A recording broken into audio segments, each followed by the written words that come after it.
My story is, when I was in college, I had this huge crush on this guy, and I worked at this wellness center, and he would come in and do his physicals and things like that. Well, so I had access to his file, and so I'd find out information about him, what his favorite things to eat were, and things about his health and his major or whatever. Well, every time he'd come in the office, I always talked to him, but he never asked me out, and I didn't understand why.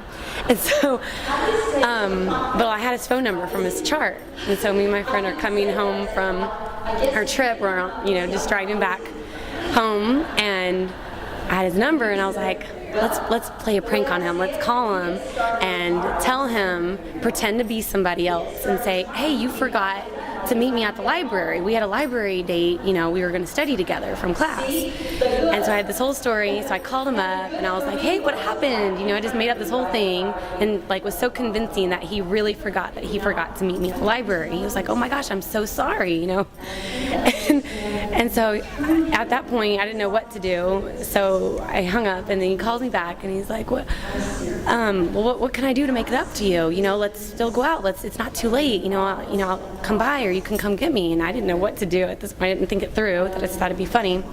And so I call him up again, and I say, okay, my roommate is going to come pick you up, because I'm talking to my brother, who, and I made up something about my brother, and I said, I'm going to send my roommate over to pick you up.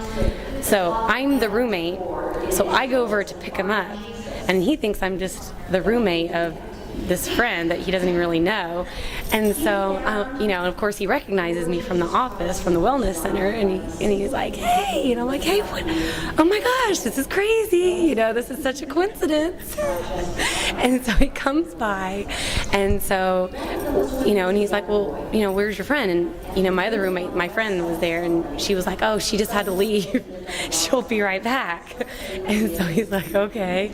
And so we just start hanging out and talking, and we just had fun. And then he finally confesses to us, and he goes, y'all, I just got to tell you, I don't remember your roommate. I don't know who this person is.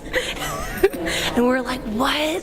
You don't remember her? She told us about you and everything. And he was like, well, really? Well, what does she know about me? And we go, well, she knows that you like Dr. Pepper. She knows that you like to eat steaks, or, just all the stuff that I knew from his file. And he was like, wow, okay, then I must know her,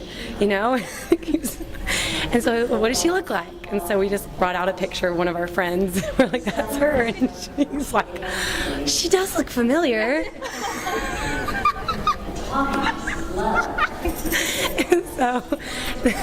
And so we ended up hanging out all night long. And so we finally take him home. Well, the next day we had tickets to some concert or something. And actually, this is a Desert Book. We had tickets to General Conference, which I obviously needed to go to because I needed help with my line problem. But anyways, so we have an extra ticket for General Conference for him. So he's like, sure, I want to go.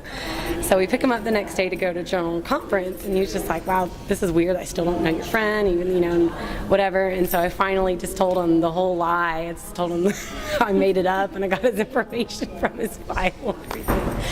And he was like, wow, you're crazy to do that. I can't believe how brave you are. And I was like, anyway, so just told him I thought he was cute and all that. And so we started dating a little bit, and kind of a funny story. Didn't work out in the end, but, Obviously.